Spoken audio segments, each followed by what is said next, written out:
Alright, hello everyone, welcome back to my class. ಕಳೆದ ಕ್ಲಾಸಲ್ಲಿ ಕಳೆದ ಎರಡು ಕ್ಲಾಸಲ್ಲಿ ನಾವು ಸ್ಪೆಲ್ಲಿಂಗ್ ರೂಲ್ಸ್ ಬಗ್ಗೆ ಡಿಸ್ಕಸ್ ಮಾಡಿದ್ವಿ, ರೈಟ್?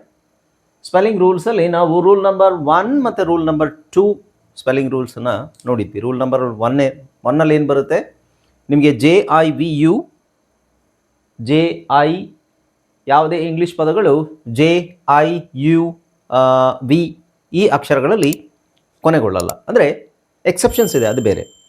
ಅದಾದಮೇಲೆ ಸೆಕೆಂಡ್ ರೂಲಲ್ಲಿ ನಾವು ನೋಡಿದ್ವಿ ಸೈಲೆಂಟ್ ಇ ಮತ್ತು ಸೈಲೆಂಟ್ ಇ ಮಾಡುವಂತಹ ಬದಲಾವಣೆಗಳು. So short vowel long vowel ಆಗುತ್ತೆ, ಅದನ್ನು ಡೀಪಾಗಿ ಡಿಸ್ಕಸ್ ಮಾಡಿದ್ವಿ.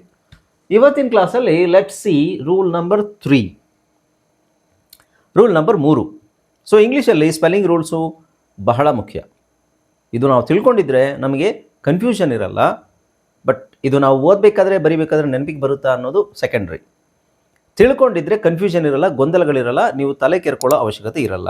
ಯಾಕೆ ಹಿಂಗೆ ಬರುತ್ತೆ ಅನ್ನೋದಕ್ಕೆ ನಮ್ಗೆ ಆಲ್ರೆಡಿ ರೀಸನ್ ಗೊತ್ತಿರುತ್ತೆ. ಹಾಯ್ ಫ್ರೆಂಡ್ಸ್, ಇದೊಂದು ವಿಶೇಷ ಸೂಚನೆ. ನಮ್ಮಲ್ಲಿ ಇದೀಗ ಆನ್ಲೈನ್ ಸ್ಪೋಕನ್ ಇಂಗ್ಲಿಷ್ ಕೋರ್ಸ್ನ ಹೊಸ ಬ್ಯಾಚ್ ಶುರುವಾಗಿದೆ. ನೀವು ಇನ್ಮೇಲೆ ಎಲ್ಲೂ ಹೊರಗಡೆ ಹೋಗಿ ಇಂಗ್ಲಿಷ್ ಕಲಿಯೋ ಅವಶ್ಯಕತೆ ಇಲ್ಲ. ಮನೆಯಲ್ಲೇ ಕೂತ್ಕೊಂಡು ಯಾವುದೇ ಟೆನ್ಷನ್ ಇಲ್ಲದೆ, ಏನು ಮುಗಿದಿರಬಿಲ್ಲದೆ ಇಂಗ್ಲಿಷ್ ಮಾತಾಡೋದನ್ನ ಕಲಿಯಬಹುದು.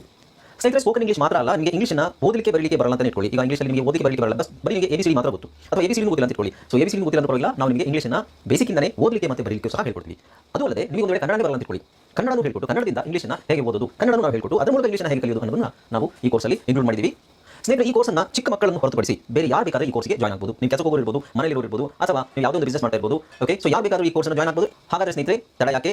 ಈ ಸ್ಪೋಕನ್ ಇಂಗ್ಲಿಷ್ ಕೋರ್ಸ್ ಮತ್ತು English basic reading and writing ಕೋರ್ಸ್ನ ಜಾಯ್ನ್ ಆಗಬೇಕು ಅಂತ ಆಸಕ್ತಿ ಇರೋರು ಈ ಕೂಡಲೇ ನಿಮ್ಮ ಫೋನ್ ತೆಗೆದುಕೊಳ್ಳಿ, ಹಾಗೂ ಇಲ್ಲಿ ಬರ್ತಿರುವಂತಹ ನಂಬರ್ಗೆ ಅಥವಾ ಕೆಳಗಡೆ ಬರ್ತಾ ಇರುವಂತಹ ನಂಬರ್ಗೆ ನೀವು ಕರೆ ಮಾಡತಕ್ಕದ್ದು, ಅಥವಾ ವಾಟ್ಸ್ಆ್ಯಪ್ನಲ್ಲಿ ಸಂಪರ್ಕಿಸಿ ನಿಮ್ಮ ಹೆಸರನ್ನು ರಿಜಿಸ್ಟರ್ ಮಾಡ್ಕೊಳ್ಳಿ. ಸೊ ಇವತ್ತಿನ ಪಾಠದಲ್ಲಿ ನಾವು ಏನು ಕಲಿತಾ ಇದ್ದೀವಿ? Spelling rules. ಸ್ಪೆಲ್ಲಿಂಗ್ ರೂಲ್ಸ್ ಒಂದಷ್ಟು ಆಯಿತು, 3 ಸ್ಪೆಲ್ಲಿಂಗ್ ರೂಲ್ಸ್ ಆಲ್ರೆಡಿ ಕಲಿತಿದ್ದೀವಿ, 4ನೇದಿದ್ದು.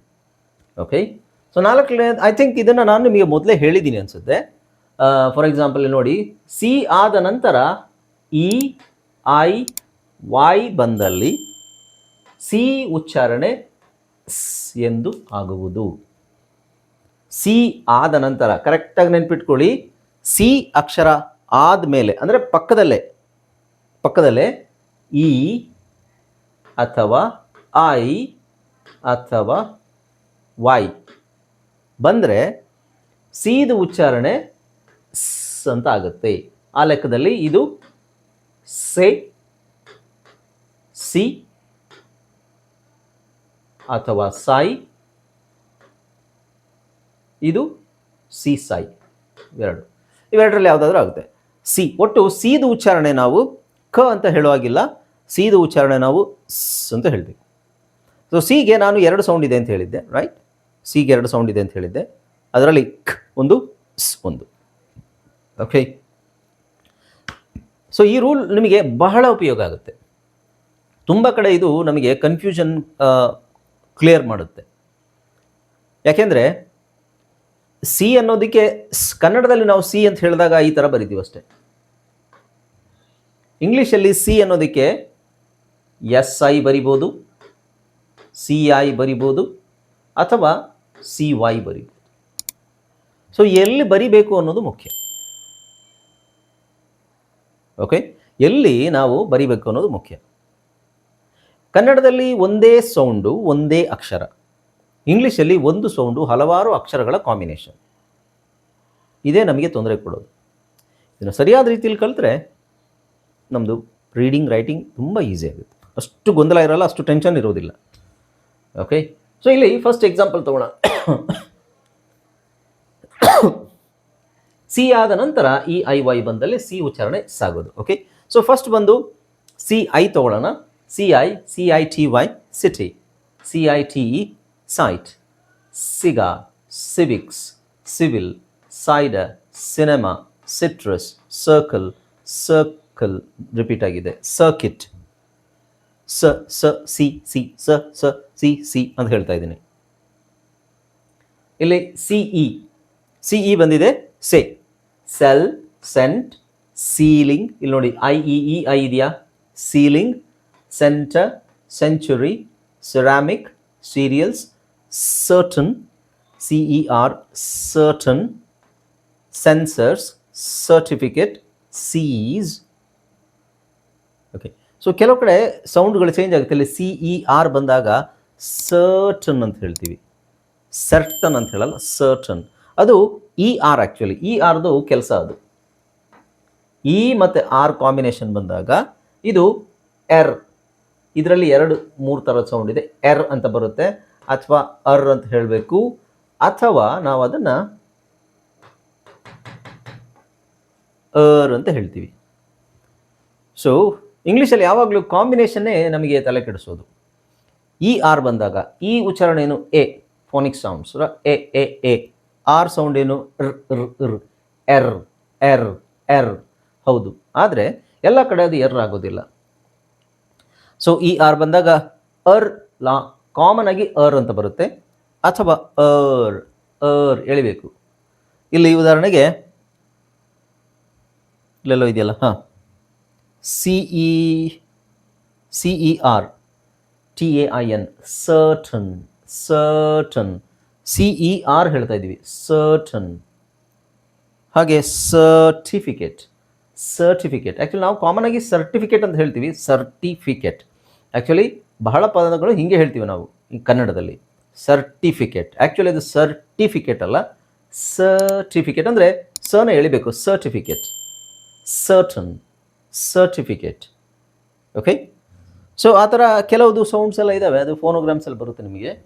ಹಾಂ, ಸೊ ಇಲ್ಲೇನು ನಾವು ನೋಡ್ತಾ ಇದ್ವಿ, ಸಿ ಆದ ನಂತರ ಈ ಐ ವೈ ಬಂದಲ್ಲಿ ಸಿ ಉಚ್ಚಾರಣೆ ಆಗುವುದು.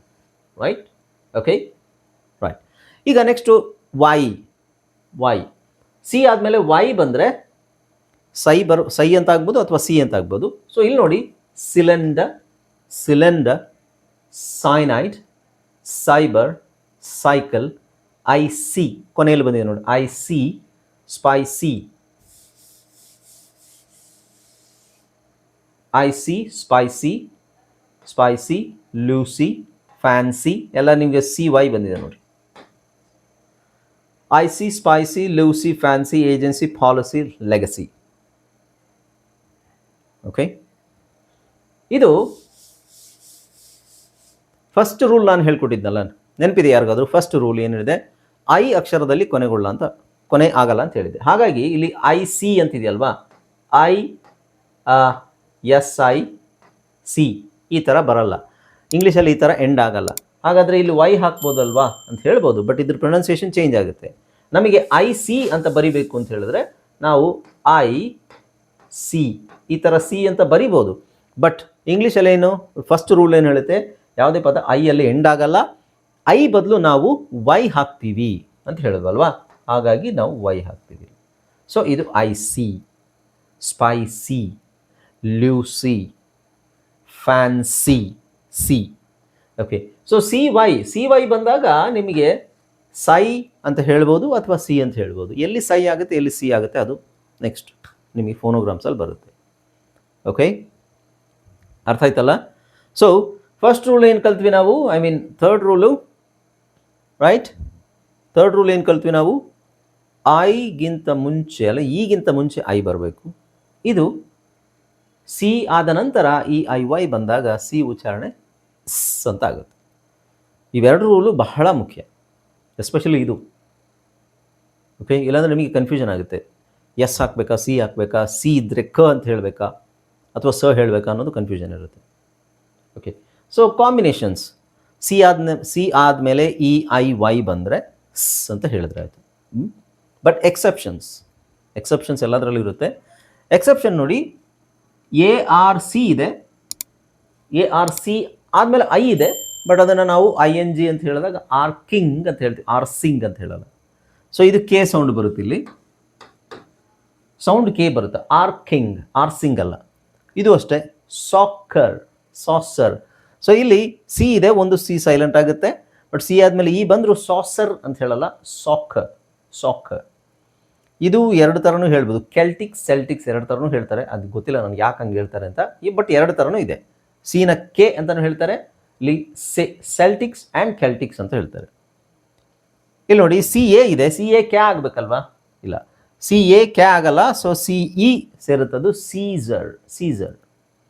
ಇದು ಸಿ ಇ ಇರೋದು, ಸಿ ಇ ಎಲ್ಲೆಲ್ಲೋ ಇದೆ, ಸೆಲ್ಲೋ ಅಂತ ಅನ್ಸ್ಬೋದು, ಬಟ್ ಇದನ್ನು ನಾವು ಚೆಲೋ ಅಂತ ಹೇಳಬೇಕು, ಚೆಲೋ. ಇದು CIAO ಇದೆ, ಚಿಯಾವು. ಚಿಯಾವು ಚಿಯಾವು.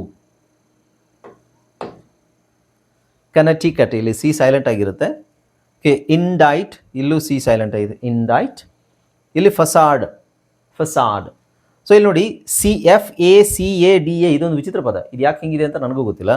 FACADE, ಇದು ಫ್ಯಾಕೈಡ್.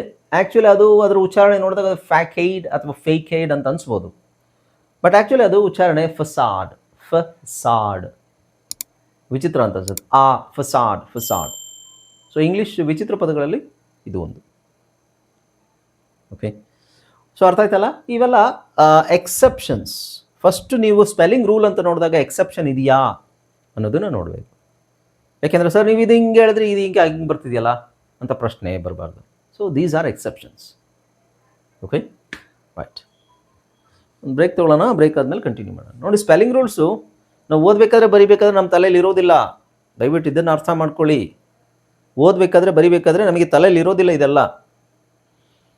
ನಾವು ಓದ್ತಾ ಇರಬೇಕಾದ್ರೆ ನಿಲ್ಲಿಸ್ಬೇಕು, ನಮಗೆ ಡೌಟ್ ಆದಾಗ ನಿಲ್ಲಿಸ್ಬೇಕು. ನಿಲ್ಲಿಸಿ ಇದು ಹಿಂಗಿದೆ, ಇದು ಹಾಗೆ, ಆಮೇಲೆ ಅದನ್ನು ಅರ್ಥ ಮಾಡಿಕೊಂಡು ಸ್ಪೆಲ್ಲಿಂಗ್ ರೂಲ್ ಹಿಂಗಿರೋದ್ರಿಂದ ಇದು ಹೀಗಿದೆ, ಆಮೇಲೆ ನಾವು ಓದೋದನ್ನು ಕಂಟಿನ್ಯೂ ಮಾಡಬೇಕು. ಕನ್ಫ್ಯೂಷನ್ ಆದರೆ ಬರಿಬೇಕಾದ್ರೂ ಹಾಗೆ, ಎಸ್ ಬರಿಬೇಕಾ ಸಿ ಬರಿಬೇಕಾ, ಇಲ್ಲ ಸಿನೇ ಬರಿಬೇಕು ಯಾಕೆಂದರೆ ಇದು ಹಿಂಗಿದೆ, ಎಸ್ ಬರಿಬೇಕು ಯಾಕೆಂದರೆ ಇದು ಹೀಗಿದೆ. ಓಕೆ.